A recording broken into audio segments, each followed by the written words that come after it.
은혜 받으실 말씀은 누가복음 22장 30절과 요한복음 13장 32절입니다. 누가복음 22장 30절 말씀, 너희로 내 나라에 있어 내 상에서 먹고 마시며 또는 보좌에 앉아 이스라엘 12지파를 다스리게 하려 하노라. 요한복음 13장 32절 말씀, 만일 하나님이 저로 인하여 영광을 얻으셨으면 하나님도 자기로 인하여 저에게 영광을 주시리니 곧 주시리라. 영상으로 준비된 임마누엘 성가대 찬양과 니시 오케스트라 연주 후 영상으로 준비된 당회장님 설교 천국 39번째 새 예루살렘 8번째 말씀 듣겠습니다. 사랑하는 성도 여러분, 전 세계 및 전국의 지교회 성도 여러분, 지성전 성도 여러분, 전 세계 인터넷을 통해 예배 드리는 모든 성도 여러분, GCN 시청자 여러분, 지난 시간에는 새 예루살렘 중에서 아버지 하나님의 영역에 대해 말씀드렸습니다. 구약시대에 쓰임받았던 믿음의 선진들 중 온 영을 이룬 분들이 모두 아버지 하나님의 영역에 들어갑니다. 지난 시간에는 그 중에서 엘리야, 에녹, 모세의 집에 대해 말씀드렸죠.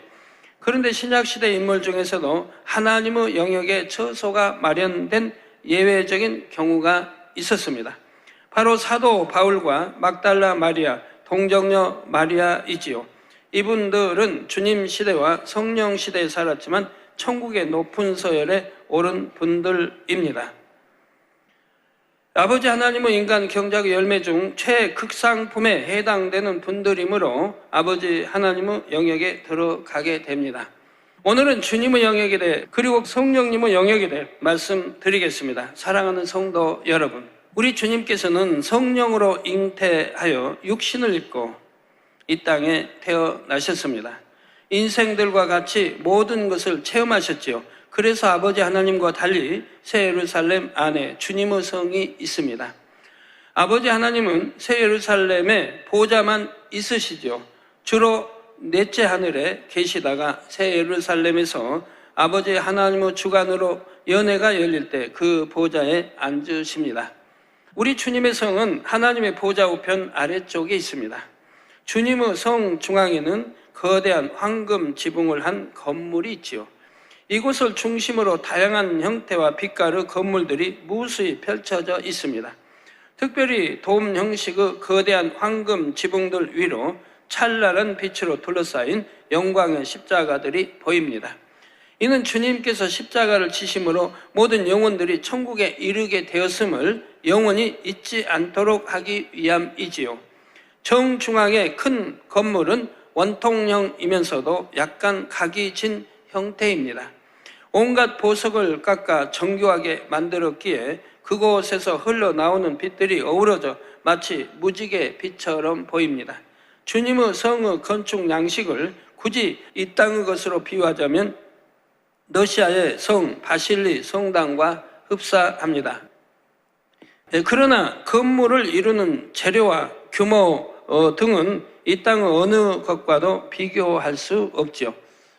그러니까 규모는 어마어마하고요. 또 재료는 황금, 보석, 찬란한 이런 빛들로 지어졌으니까 저와 비교할 바는 아닙니다만 좀 비슷한 형태라고 좀 말씀을 드리고 있는 것입니다. 주님의 성 안에는 이 중심부의 건물 외에도 많은 건물들이 있습니다. 가장 가까이에는 주님의 수제자였던 베드로와 요한, 야고보의 집이 위치해 있지요. 그 다음으로 다른 제자들의 집들이 나란히 위치해 있습니다. 이 땅에서 늘 주님과 동행했던 제자들은 천국에서도 주님과 가까이 있는 것입니다. 누가복음 22장 30절에 너희로 내 나라에 있어 내 상에서 먹고 마시며 또는 보좌에 앉아 이스라엘 12지파를 다스리게 하려 하노라고 약속하신 대로이지요. 또한 서로 사랑하고 영으로 가까운 사람들이 천국에서도 함께할 수 있도록 배려하신 아버지 하나님의 사랑이 느껴지는 부분입니다. 그래서 주님을 지극히 사랑했던 막달라 마리아와 동정녀 마리아의 경우는 주님의 성 안에도 처소가 있습니다. 물론 그곳은 주님께 초청을 받아왔을 때 잠시 거하는 처소입니다. 그러니까 성은 아버지 영역 안에 이 두 분은 있지만 또 우리 주님의 본체 안에도 그분이 거할 처소가 있다는 얘기입니다. 처소니까 조그맣게 생각하시면 안 됩니다. 본래의 본 처소는 하나님의 영역 안에 거대한 성과 같은 규모로 주어져 있고요. 여기서 우리가 한 가지 꼭 기억해야 할 점이 있습니다. 주님의 제자들이 천국에서도 이처럼 주님 곁에 거할 수 있게 된 것은 단지 이 땅에서 가까운 사이였기 때문만은 아닙니다. 누가복음 14장 26절에서 27절 말씀처럼 그들은 자기 부모와 처자와 형제와 자매와 및 자기 목숨까지 버릴 수 있었고 또 실제 순교당했지요. 자기 십자가를 지고 주님을 따름으로 인해 참된 제자가 되었다 했습니다. 또한 마태복음 20장 22절 23절의 말씀처럼 주님께서 십자가 고난의 잔을 마셨듯이 제자들도 주님을 위해 고난의 잔을 마셨지요. 즉 생명 다해 주님의 복음을 전했습니다.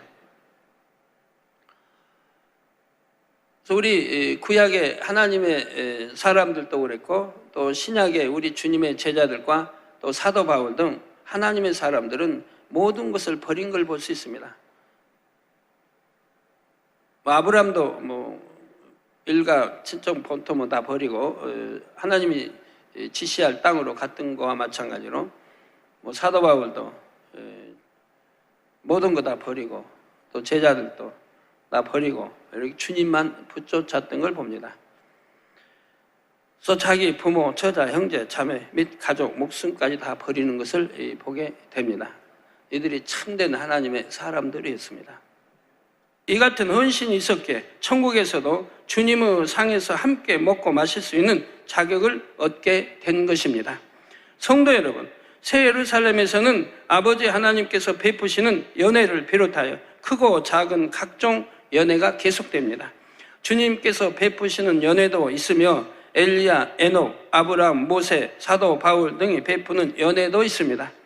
만일 여러분이 주님께서 베푸신 연회에 초청을 받아 간다면 이는 큰 영광입니다. 주님의 성에 들어가서 주님과 마음껏 즐거운 시간을 가질 수 있지요. 지금부터는 여러분이 주님의 성에 처음으로 초청받아 들어갈 때의 일을 말씀드리겠습니다.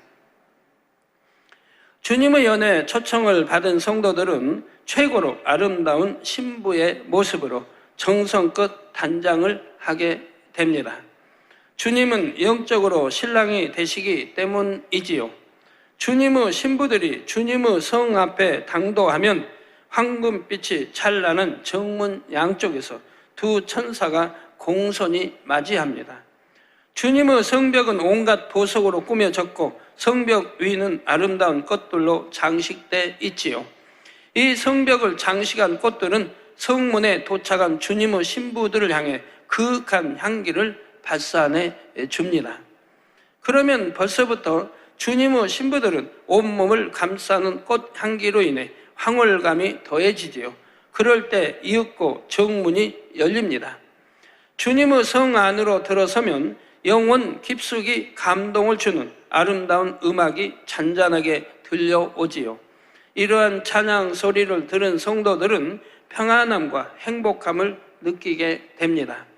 그리고 이곳까지 인도하신 하나님의 사랑에 물밀듯 감사한 마음이 밀려오게 되지요. 멀리 보이는 주님의 성 본체까지 가는 동안 천사들의 안내를 받습니다. 온갖 아름다운 건축물들과 조화롭게 가꾸어진 정원을 지나게 됩니다. 맑은 유리 같은 정금길을 건너라면 사랑하는 주님을 만난다는 설레임으로 가슴이 벅차오르게 되지요. 주님의 성 본체에 가까이 이르면 저만치 사랑하는 주님께서 친히 마중을 나와 계시는 모습이 보입니다. 주님을 뵙는 순간 복받치는 눈물이 앞을 가리게 됩니다. 조금이라도 더 빨리 뵙고 싶은 마음에 주님께 나는 듯 달려갑니다.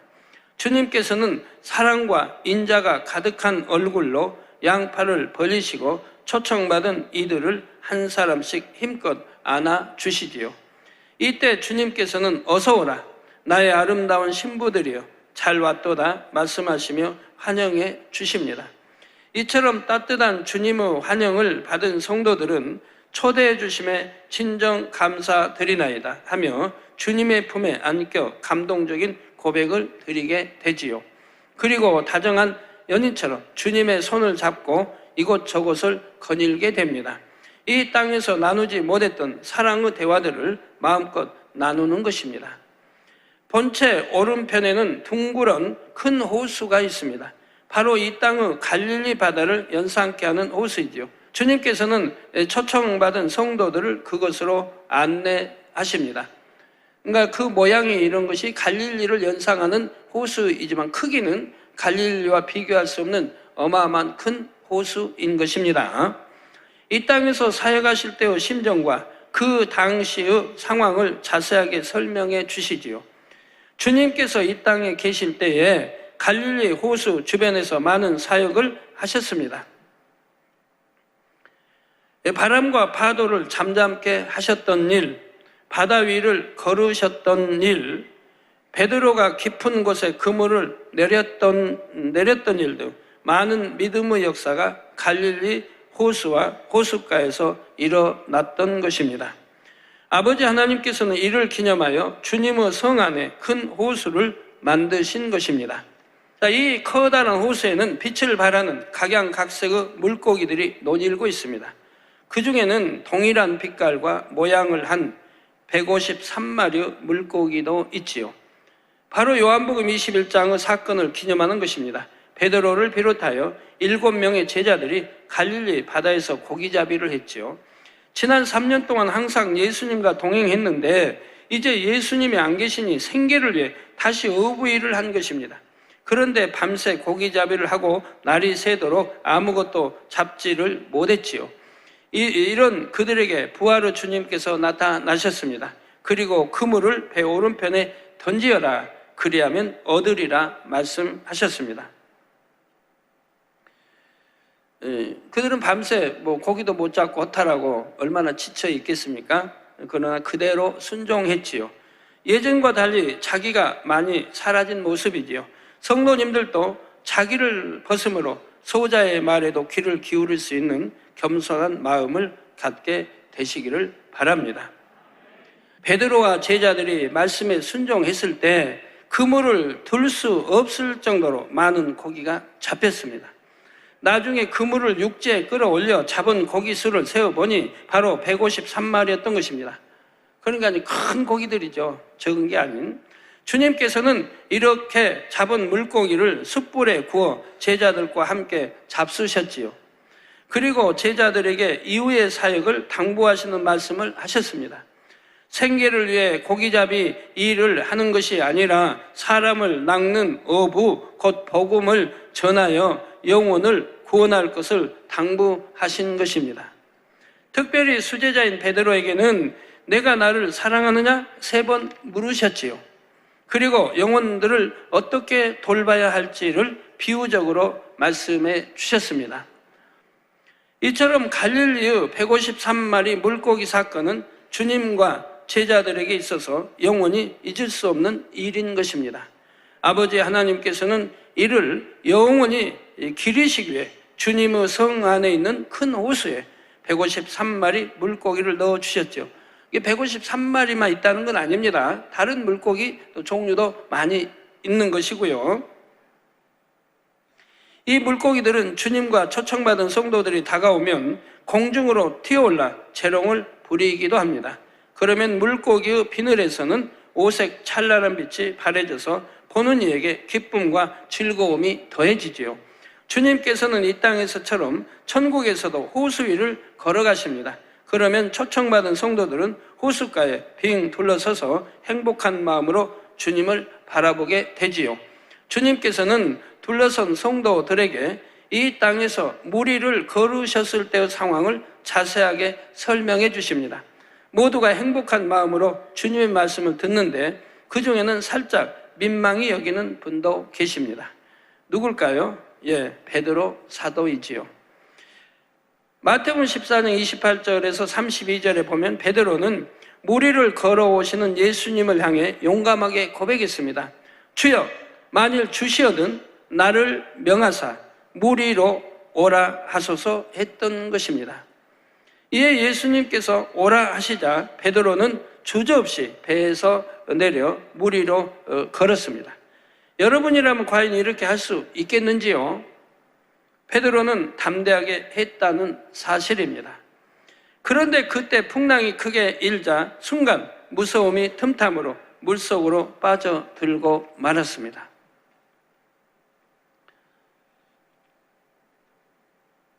베드로는 어려서부터 어부 출신을 자랐지만은 이 풍랑 앞에는 할 수 없죠. 풍랑에 빠지면 큰 이런 파도 아무리 수영 잘해도 견딜 수 없는 것입니다. 빠져 죽을 수밖에 없는 거예요. 아무리 수영을 잘한다 해도. 또 갈릴리 바다에 풍랑이 일으면 굉장히 거세요. 풍랑이. 즉시 예수님께서 붙잡아 건져주셨지만 믿음이 적은 자여 왜 의심하였느냐는 말씀을 듣게 되었지요.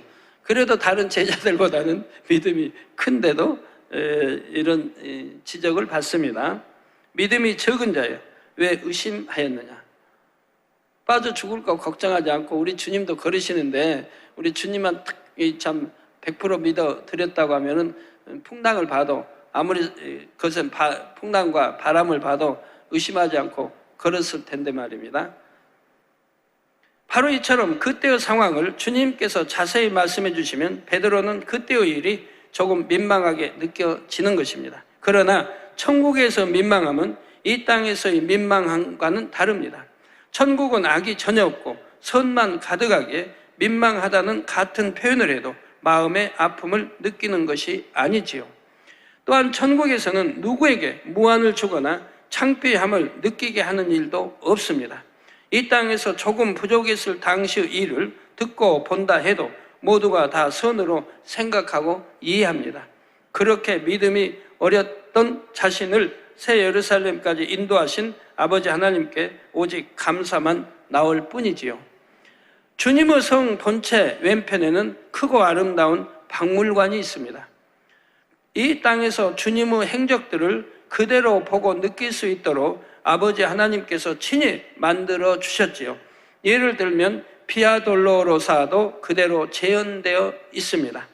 비아 돌로로사란 예수님께 십자가를 지시고 골고다를 향해 걸으셨던 고난의 길이지요. 성지순례를 가면 이 비아 돌로로사를 대부분 들리게 됩니다. 아마 대부분이 아니라 다 들릴 것입니다. 본디오 빌라도에게 사형 판결을 받은 제1지점으로부터 시작하여 예수님의 시신이 장사되셨던 제14지점까지 곳곳마다 설명이 붙어 있지요. 그런데 천국의 주님의 성 안에 재현된 비아 돌로로사도 마찬가지라는 사실입니다. 이 땅보다 더 정확한 설명이 붙어 있죠. 그 당시 예수님께서 마음으로 고백했던 내용까지도 글귀 장식으로 붙어 있습니다. 이 시간은 그 중에서 아주 일부만 소개해 드리겠습니다. 아버지여, 내게 지워진 십자가가 무거운 것이 아니요 가시 면류관이 아픈 것이 아니나이다.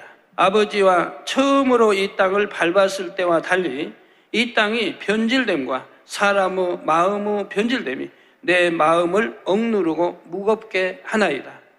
그러나 이제 잠시 후 이 일들이 끝난 후에는 아버지의 허락하심 속에 그 사랑 가운데 이들에게 이 길을 여시고 빛을 여사 그 아름다운 빛으로 조명해 주실 줄 믿기에 나는 능히 갈 수가 있나이다.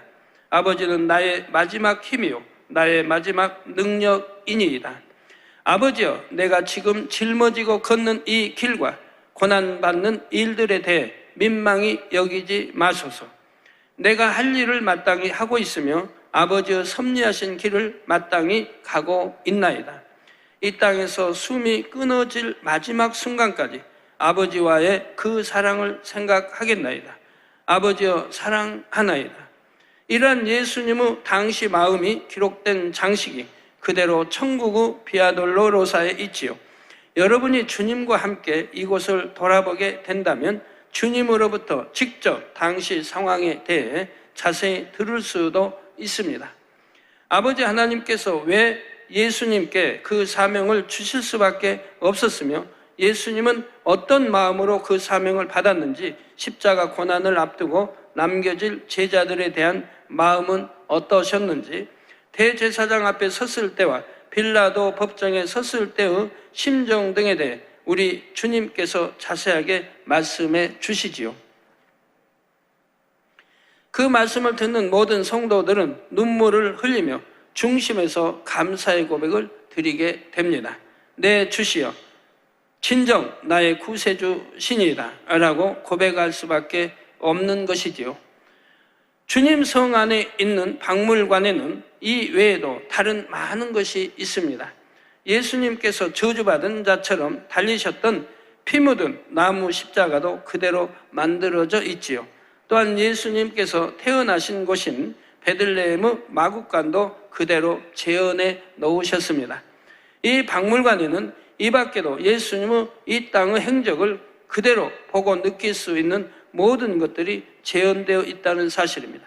그렇다 하여 이 땅에서처럼 썩어질 나무나 냄새나는 재료들로 만들어진 것은 아니지요. 모두가 천국의 재료들로 만들었으되 이 땅과 같은 느낌이 들도록 만들어 놓았습니다. 우리 주님의 성 안에는 특별한 길이 있습니다. 새 예루살렘의 길들은 보통 정금길인데 주님의 성 안에는 곳곳에 보석길이 있지요. 이 보석길은 온갖 빛깔의 아름다운 보석들로 만들어져 있습니다. 이 보석길을 누군가가 걸으면 보석의 빛이 더해져서 마치 무리를 걷는 듯한 느낌이 들게 되지요. 하나님께서 주님께 보석길을 주신 이유는 주님께서 십자가 고난의 길을 걸으신 것을 위로하시기 위함입니다. 아버지 하나님께서는 이처럼 주님의 모든 행함을 기억하시고 낱낱이 상으로 갚아주셨다는 사실입니다. 그 하나하나가 아버지를 사랑함으로 행한 일들이기 때문입니다. 따라서 주님의 성을 한번 방문한 성도들은 아버지와 주님의 사랑에 깊이 감동하게 되어 더욱 감사와 영광을 돌리게 되지요. 성령 시대는 오순절, 성령 강림의 때로부터 시작하여 주님의 공중 재림 시점까지지요. 이 기간 동안에 복음을 듣고 성령을 받아 온 영으로 나온 모든 영혼들이 성령님의 영역에 들어가게 됩니다. 여러분 중에서도 온 영으로 이룬 분들이 바로 여기에 들어가게 되지요. 우리가 돌아갈 진정한 본향이 바로 이 시간 소개할 성령의 영역인 것입니다. 연애는 강에서 태어나 일생의 대부분을 바다에서 살다가 반드시 태어난 곳으로 다시 돌아간다 하지요. 드넓은 바다를 헤매고 다니다가도 본향으로 돌아갈 때가 되면 강을 향해 갑니다. 강물을 역류하여 오르는 것이 힘들지만 가다가 죽을지언정 끝까지 포기하지 않습니다. 자기가 태어난 곳에 다시 돌아와서 또 알을 낳고 그리고 거기서 죽어지는 것을 보게 됩니다. 미물인 연어도 이런데 하나님의 자녀된 우리는 어찌해야 되겠습니까? 히브리서 6장 19절에 우리가 이 소망이 있는 것은 영혼의 닷 같아서 튼튼하고 견고하여 휘장 안에 들어가나니 있습니다. 이 시간 말씀을 통해 소망의 줄을 굳게 잡아 여러분의 영혼의 닻을 새 예루살렘에 견고히 내리시기를 바랍니다. 사랑하는 성도 여러분, 성령님의 영역은 하나님의 보좌 좌편 아래쪽에 위치해 있습니다. 중심부에는 반구형 지붕을 가진 크고 작은 건물들이 조화롭게 자리하고 있는데 그곳이 성령님의 성이지요. 성령님의 성을 전체적으로 보면 마치 어머니의 품처럼 부드럽고 따뜻한 느낌이 듭니다. 성 중앙에는 지붕이 홍보석으로 덮인 웅장한 건물이 있지요. 바로 성령님의 성 본체입니다. 하나님의 보좌로부터 시작된 생명수 강이 이 성령님의 성 본체를 거쳐 성령님의 영역 곳곳으로 흘러가죠. 주님의 영역도 마찬가지입니다. 하나님의 보좌로부터 시작된 생명수 강이 주님의 성 본체를 거쳐 주님의 영역 곳곳으로 흘러갑니다. 돌고 돌아 결국은 다시 하나님의 보좌로 들어가지요. 새 예루살렘에서 한 개인에게 주어지는 땅은 매우 넓고 건물들도 매우 웅장합니다. 예를 들어 서울시만큼 넓은 땅이 한 개인의 영역으로 주어질 수도 있고 그 이상의 땅이 주어지는 경우도 있습니다. 그렇다면 그 안에 갖춰지는 건물들과 정원들, 시설 등은 어떻겠는지요? 그런데 그 어떤 개인의 성들보다 훨씬 넓고 웅장한 성들이 있습니다. 바로 주님의 성과 성령의 성인데 하나의 성이라기보다는 거대한 도시라고 표현하는 것이 어울릴 정도이지요. 새 예루살렘 면적이 남한의 58배이므로 이의 3분의 1인 주님 및 성령의 영역은 각기 남한의 약 19배가 됩니다. 또한 건축 양식이 독특하며 작은 부분까지 아버지 하나님의 섬세한 손길이 느껴집니다. 다른 집들은 주님의 지휘 아래 천사들이 지었지만 주님과 성령님의 성은 아버지 하나님께서 친히 지으셨기 때문입니다. 주님의 성과 성령의 성 사이에는 두 성을 잇는 아치형 다리가 있습니다. 이 다리는 화려하고 아름다우며 영롱한 빛을 내는 구름으로 만들어져 있지요. 다리의 중간 지점에는 주님과 성령께서 만나 대화를 나눌 수 있는 만남의 장소가 아름답게 조성되어 있습니다. 그 중에는 두 분이 자주 앉아 담소를 나누시는 보석 테이블이 있는데 찬란한 무지갯빛 파라솔이 달려 있고요. 이 만남의 장소에는 오직 주님과 성령님만 들어갈 수 있습니다. 새 예루살렘에 들어온 다른 어떤 영혼들도 여기에는 들어갈 수가 없지요. 그만큼 구별된 장소입니다.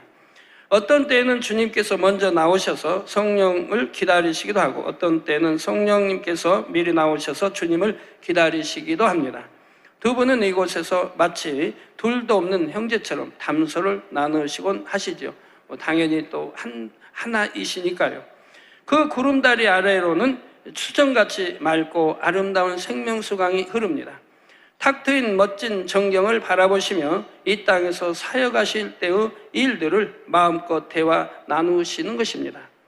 성도 여러분, 성령님의 성 주변에는 성령 시대 온영으로 나온 분들의 집들이 형형색색 아름답게 자리 잡게 됩니다.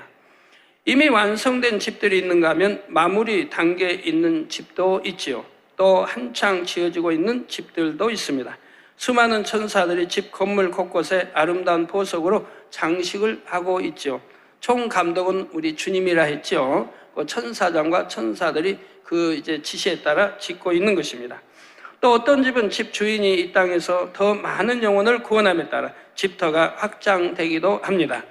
그러면 천사들은 집터가 늘어난 곳에 또 새로운 건물을 짓게 되지요. 온영으로 들어간 사람은 먹으나 마시나 무엇을 하든지 다 하나님의 영광을 위하여 합니다. 그래서 온영으로 들어간 순간부터는 모든 행함이 하늘의 상급으로 쌓이게 되지요. 또한 믿음의 3단계에 있는 사람과 온영의 사람이 같은 시간 같은 일을 했다 해도 그에 대한 천국의 상급은 매우 차이가 나는 것입니다. 왜 그럴까요? 믿음의 3단계에 있는 사람은 아직 마음의 유구 요소들이 남아있지요. 그래서 하나님의 일을 할 때 기쁘고 감사한 마음으로 할 때도 있지만 그렇지 않을 때도 있습니다. 예를 들어 어떤 봉사를 할 때 처음엔 감사함으로 시작했습니다. 그런데 그 일이 점점 힘들어지거나 함께하는 사람들이 열심히 하지 않으면 마음이 불편해지는 것입니다. 누가 알아주지도 않는데 내가 왜 이런 힘든 일을 해야 하나 하는 육신의 생각이 동원되기도 합니다. 또 함께하는 사람들과 생각이 맞지 않으면 그 일이 하기 싫어져서 나중엔 억지로 하는 경우도 있습니다. 불평하는 말, 판단하는 말을 내기도 하고요. 더군다나 하나님의 나라를 위해 일한다면 어떤 불평이나 판단이 있어서도 아니 되고 기쁨과 감사와 즐거움과 행복한 마음으로 해야 되는 것입니다. 유구 마음이 있으면 이처럼 기쁘고 감사하게 시작했던 처음 마음이 변하더라는 것입니다. 아버지 하나님께서 우리로부터 받으시는 것은 일 자체가 아니라 우리의 마음의 향이지요. 그런데 육의 마음이 있는 이상은 이처럼 그 마음이 향이 온전치 못한 경우가 있다는 사실입니다. 또한 기껏 상급을 쌓았다 해도 불평, 불만의 말을 내므로 인해 다시 상급이 깎이기도 하지요. 물론 믿음의 3단계를 하여 모두가 이런 것은 아니지요. 믿음의 3단계, 2단계, 1단계를 해도 성령의 충만함을 입으면 그 순간에는 온전한 마음의 향으로 충성합니다. 그 순간에도 믿음의 3, 4단계, 5단계도 되어질 수 있죠. 그러나 그것은 일시적인 현상인 것입니다. 누가 뭐라 해도 기쁘고 감사한 마음이며 아버지 하나님을 사랑하는 정성된 마음으로 사명을 잘 감당하는 것이죠. 이렇게 일한 것은 하늘의 온전한 상급으로 쌓이게 됩니다. 그런데 영으로 들어가기 전에는 이러한 성령의 충만함이 계속 유지되기 어렵다는 사실입니다.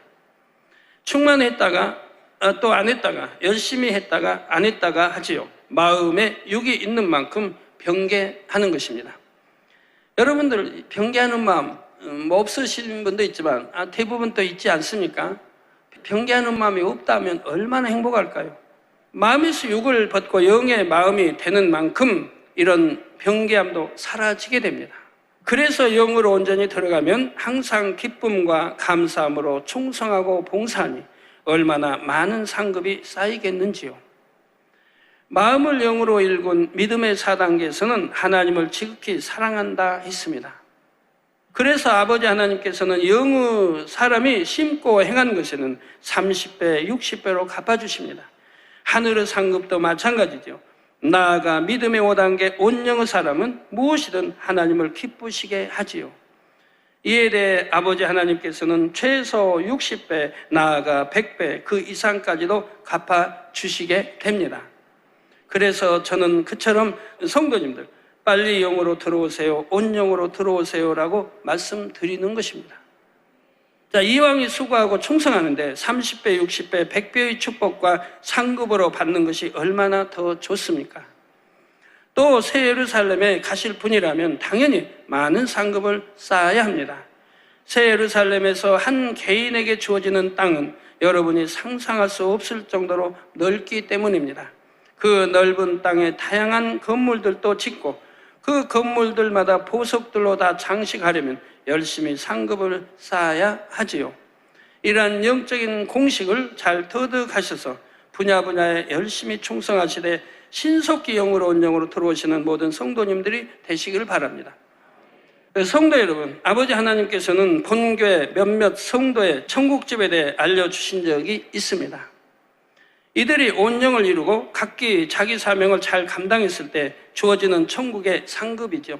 먼저 하나님의 나라와 의를 위해 불철주야 불같은 기도를 올림으로써 교회에 큰 힘이 되는 한 분의 집입니다. 이분의 집은 기도와 인내의 향으로 지어지게 되죠. 입구부터 화려한 보석으로 장식되어 있으되 특별히 큰 진주 장식이 있습니다. 이분에게는 자신의 전부로 여겼던 것을 포기하기까지 마음 아픈 시간들도 있었지요.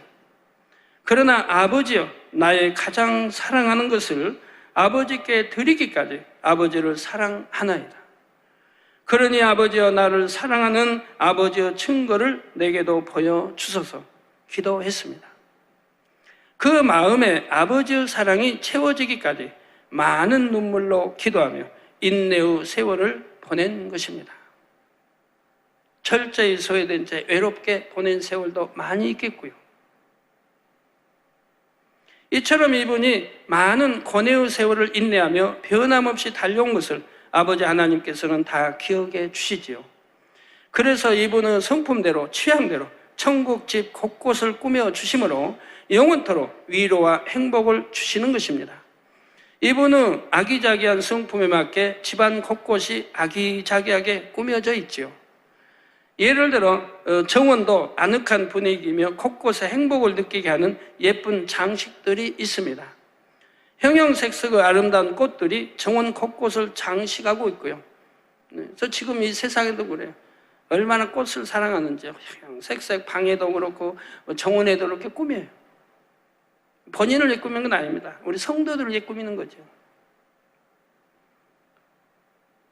정원 한쪽에는 티 테이블이 놓여 있습니다. 사랑하는 사람들과 함께 차를 마실 수 있도록 배려된 공간이죠. 티 테이블이라는 거 우리가 생각하는 이런 적게 생각하면 안 되고 얼마나 화려하게 꾸며져 있겠어요. 한 명이 와도 10명이 와도 100명이 와도 즐겁게 할 수 있는 그런 공간으로 꾸며져 있는 것이고요. 이 땅에서 늘 함께하고 싶었지만 하나님의 일을 하느라 함께하지 못했던 사랑하는 사람들을 초대할 수 있는 것입니다. 정원 한쪽에 작은 공간까지도 이처럼 아버지 하나님의 섬세한 배려와 사랑이 깃들어 있지요. 하물며 본체 건물은 어떻겠는지요? 이분이 자신의 사명을 온전히 감당할 때 아버지께서 주시려고 예비하신 천국의 상급은 말로 다 표현할 수 없을 정도이지요. 성도님들도 마찬가지입니다. 여러분이 이 땅에서 행한 대로 여러분의 성품과 특성에 맞게 천국집을 꾸며 주심을 믿으시기 바랍니다. 또 다른 한 분의 집을 말씀드리겠습니다. 이분은 이 땅에서 문서 선교를 통해 하나님의 나라를 이루는 데 크게 기여했지요. 이분의 집 본체에는 많은 방들이 있는데 그 중에서 한 방에 대해 알려주셨습니다. 이 방은 황금 책상과 금장이 아름다운 의자와 금 촛대가 놓여 있는 서재이지요. 수많은 책들이 꽂힌 책장도 있습니다. 이는 이분의 문서 선교로 하나님께 영광 돌린 것에 대한 상급입니다. 아버지 하나님께서는 이분이 책을 좋아했던 것을 기억하시고 마음에 딱 맞는 서재를 꾸며 주시는 것입니다. 이제 마지막으로 주의 종인 한 아들이 사명을 잘 감당했을 때 아버지께서 주시는 상급을 말씀드리겠습니다. 이 종이 사명을 완수하고 자신의 천국집을 보게 되면 말문이 막히고 하염없이 눈물만 흘리게 됩니다. 문을 들어서면서 자신의 집을 둘러보면 아버지께서 마련해 주신 것들에 너무 놀라 정신이 현황할 정도가 되지요. 먼저는 집 전체의 지경이 넓음에 놀라고, 다음으로 아름다운 꽃과 나무로 잘 단장한 정원을 보고 놀라는 것입니다. 집의 대문으로부터 정원을 가로질러 본체까지 정금길이 놓여 있지요. 이 정금길을 따라 걸어가면 길가의 꽃들이 향을 바라며 주인의 공로를 찬양해 줍니다. 그러면 이 종의 마음속에서는 주님과 목자에 대한 사랑이 진한 향으로 바래져 나오게 되지요. 정녕 내 목자가 나를 그토록 사랑하여 고귀한 사명을 내게 맡기셨구나. 이 같은 아버지의 사랑 안에 거하게 하시려고 그러셨구나 하고 중심에서 감사의 고백이 나오는 것입니다. 본체 건물의 현관으로 들어서면 벽면이 여러 가지 보석들로 장식되어 있는 것을 볼 수가 있습니다. 그 중에서도 특히 핏빛 같은 홍보석과 짙푸른 남보석의 광채가 두드러집니다. 홍보석이 있는 것은 이 종이 주를 향한 열정적인 사랑으로 열심을 냈던 것을 나타내지요. 남보석이 있는 것은 신앙의 절개를 지킨 곧은 마음을 가졌음을 기리기 위함입니다. 본체 건물의 외벽에는 이 종이 이 땅에서 연단을 이겨낸 모습들, 영광 돌린 내용이 새겨져 있습니다. 집안에는 이 종이 평소에 마음에 원했던 모든 것들이 갖춰져 있습니다. 거실 안쪽 벽면에는 여러 가지 장면의 대형 벽화들이 있지요. 이 아들이 주님을 만난 후 어떻게 변화됐는지가 그림으로 설명되어 있는 것입니다. 얼마나 주님을 사랑했는지, 시시때때로 어떻게 영적으로 깨우쳐갔는지, 몇 월, 며칠, 어느 때, 어떠한 마음으로 무슨 일을 했는지 등 영으로 온영으로 변화되어 나온 과정이 대형 벽화들로 표현되어 있습니다. 또 아버지 하나님께서는 이 아들에게도 특별한 선물을 예비해 주셨죠. 바로 정원 한편에 여러 운동 기구들을 설치해 주신 것입니다. 천국에서는 운동으로 몸을 단련할 필요가 없는데 왜 이런 것이 여기 있을까요? 그것은 아버지께서 이 아들이 이 땅에서 운동을 좋아했던 것을 아시기 때문입니다. 그러나 주의 종의 길을 가면서는 좋아하던 운동도 절제하고 취하지 않았지요. 주님을 사랑하기에 취할 수 있는 것도 절제했던 것과 그 시간에 더 주의 일에 충성했던 모든 행함을 이처럼 갚아주시는 것입니다. 하나의 기념품 같은 개념으로 만들어 주시는 것이죠. 우리 이제 모든 절제에서 한 운동 이 기구들 말입니다. 이 아들은 이것을 볼 때 다시 한번 아버지의 사랑에 마음이 녹아지고 감사하게 됩니다. 작은 소망, 작은 기쁨 하나도 놓치지 않고 갚아주신 아버지의 섬세한 사랑을 찬양하게 되죠. 이 운동 기구들이 기념품의 개념이라 해서 단지 눈으로 보기만 하는 것은 아닙니다. 실제로 사용할 수가 있죠. 천국의 운동 기구들은 신기한 재료로 만들어졌습니다. 아령 하나만 예로 들면 아버지께서 주신 특별한 재료로 만들어져 그 자체가 하나의 빛난 보석 같습니다. 또 신기한 것은 집어든 사람의 마음에 맞게 그 무게가 자동으로 조절된다는 사실입니다. 좀 더 무거워졌으면 좋겠다 하면 저절로 더 무거워지는 것이죠. 새 예루살렘은 이처럼 마음으로 품는 모든 것이 이루어지는 공간입니다. 결론을 말씀드립니다. 사랑하는 성도 여러분, 오늘은 새 예루살렘 중에서 주님의 영역에 대해 그리고 성령님의 영역에 대해 말씀드렸습니다. 또한 그 안에 있는 집들 중 몇 분의 집을 간략하게 말씀드렸지요. 새 예루살렘에 들어온 사람들은 이 땅에서 살아갈 때 오직 아버지 하나님의 뜻을 쫓았습니다. 자기가 사랑했던 것, 좋아했던 것, 갖고 싶었던 것들을 다 포기하고 오직 주를 위해 살았지요. 심지어는 하나뿐인 생명까지도 주를 위해 바칠 수 있는 마음이 된 것입니다. 자상하신 사랑의 아버지 하나님께서는 이런 모든 것을 낱낱이 기억하시고 단 한 가지도 그냥 흘려버리지 않으십니다. 그 모든 것을 상급으로 다 갚아주시지요. 오늘 본문 요한복음 13장 32절에 만일 하나님이 저로 인하여 영광을 얻으셨으면 하나님도 자기로 인하여 저에게 영광을 주시리니 곧 주시리라 말씀하신 대로인 것입니다. 먹으나 입으나 마시나 범사에 오직 하나님의 영광을 위해 산 사람들이라 이 말입니다. 새 예루살렘에 들어온 사람들. 그러니까 그도 세세토록 오직 영광을 받게 해주셨다 이 말입니다. 주님을 사랑하게 절제했던 마음, 포기했던 마음, 나를 묻고 또 묶었던 마음들, 그런 마음들까지도 다 녹아질 수 있도록 넘치는 위로와 사랑을 베풀어 주시는 것입니다. 이런 하늘의 영광을 믿고 바라보는 사람은 나를 버리는 것이 힘들지 않지요. 오히려 기쁘고 감사한 일이 됩니다. 모든 성도님들이 이제 더 큰 소망 가운데 이 땅의 것을 온전히 버리고 위의 것, 곧 하늘의 영광을 얻어나가시기를 바랍니다. 또한 참번양인 새 예루살렘의 성령님의 영역에 여러분의 영원한 처소를 마련하실 수 있기를 주님의 이름으로 축원합니다. 말씀을 상고하시면서 통성으로 기도하시겠습니다. 아버지 하나님 감사드립니다. 시간은 천국 말씀을 통하여서 주님의 영역과 성령님의 영역에 대해서 말씀을 들었습니다. 이 땅에서 하나님을 어떻게 아버지 사랑하며 그 사랑 안에서 내가 어떤 마음으로 충성하느냐에 따라서 우리가 이룬 아버지 온영의 마음을 가지고 천국 예루살렘에 또 아버지 주님의 성에 또 성령님의 성에 들어갈 수 있음을 말씀을 들었습니다. 이 땅에서 첫째로 하나님을 사랑하고 말씀 가운데 순종해 나가고 어떤 마음으로 충성하며 달려갈 수 있도록 우리 모든 마음들이 더욱더 진리 안에서 하나 되어서 충만함으로 이뤄갈 수 있도록 함께하여 주시기를 원합니다. 아버지 하나님 더 뜨겁게 하나님을 사랑하게 하시고 내가 어떤 연단의 시간이라 할지라도 어떤 아버지 힘든 건 속에 있다 할지라도 아버지를 첫째로 사랑함으로 믿음의 선진들이 어떻게 행했음을 우리가 밝게 깨우침으로 더 온전한 마음으로 이루어드릴 수 있는 축복된 아버지 우리의 모든 성도님들 되어질 수 있도록 함께하옵소서. 감사하오며 우리 주 예수 그리스도 이름으로 기도하옵나이다. 아멘. 영상을 통하여 당회장님의 환자를 위한 기도를 받으실 때 아픈 곳이나 연약한 곳 위에 손을 얹고 기도받으시고 아프지 않은 분들은 가슴에 손을 얹고 마음의 소원을 위해 믿음으로 기도받으시기 바랍니다.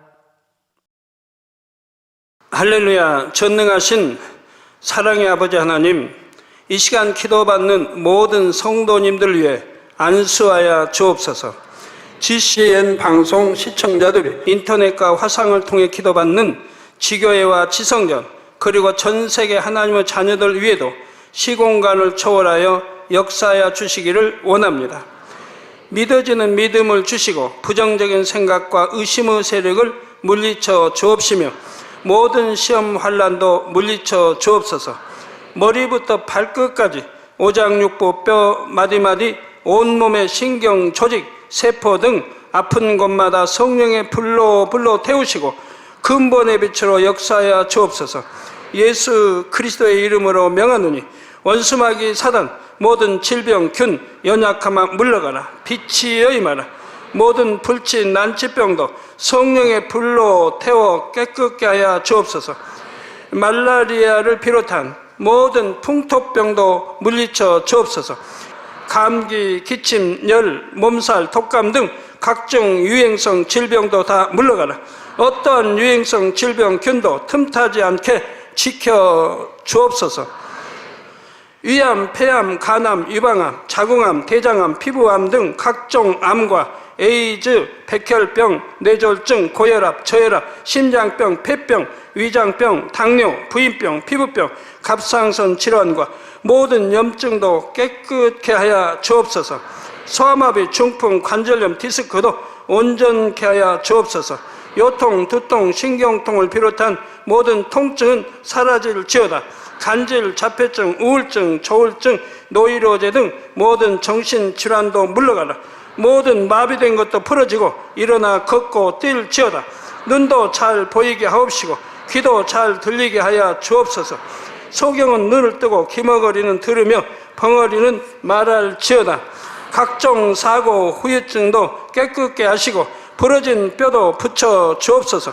화상 입은 것도 온전케 하옵시고 화기암 물러가라. 열도 물러가라. 아버지 흉터 나지 않게 역사해 주시기 원합니다. 마약을 비롯하여 각종 약물과 독극물 중독도 깨끗함을 입을지어다. 죽은 신경과 세포가 살아나며 죽은 자도 살아나게 하여 주옵소서. 잉태의 축복도 주시기를 원합니다. 잉태의 축복을 받으라. 예수 그리스도의 이름으로 명하노니 원수마귀 사단아, 하늘 공중 곳에 잡은 악의 영들아 물러가라. 그의 사자들도 물러갈지니라. 이 땅의 악한 영, 더러운 영, 거짓되고 간사한 영, 의간질하고 미혹하는 모든 어둠들은 물러가라. 모든 흉악의 결박을 풀고 어둠아 물러가라. 빛이 여임하라. 아버지 하나님, 부르짖어 기도할 수 있는 능력을 주시고 죄를 버리고 성결될 수 있는 능력을 주옵소서. 영원히 잘됨같이 범사에 잘되게 하시고 가정의 복음화도 이루어 주시기를 원합니다. 한 주간도 모든 사고와 재앙으로부터 지켜주시고 불통이 없는 형통한 삶을 살 수 있도록 축복해 주옵소서. 성령의 불담으로 천군 천사와 주님의 불꽃 같은 눈동자로 모든 하나님의 자녀들과 가정, 일도, 사업들을 지켜주시기를 원합니다. 학생들에게 지혜와 명철을 더하시고 공부할 수 있는 뜨거운 마음과 열정도 더하여 주옵소서. 마음과 생각을 세상에 빼앗기지 않도록 지키시고 하나님을 뜨겁게 사랑하는 학생들로 축복하여 주옵소서. 하나님의 자녀들이 먹으나 마시나 입으나 무엇을 하든지 하나님 앞에 영광 돌리는 삶이 되게 축복하여 주시기를 원합니다. 나는 하나님을 만났노라, 체험했노라, 응답 받았노라, 축복 받았노라 간증하는 입술이 되게 역사하여 주옵소서. 아버지 하나님 감사합니다. 홀로 영광 받으옵소서. 우리 주 예수 그리스도의 이름으로 기도하옵나이다. 아멘. 涙の中おらる主愛の主それは命与える救いの道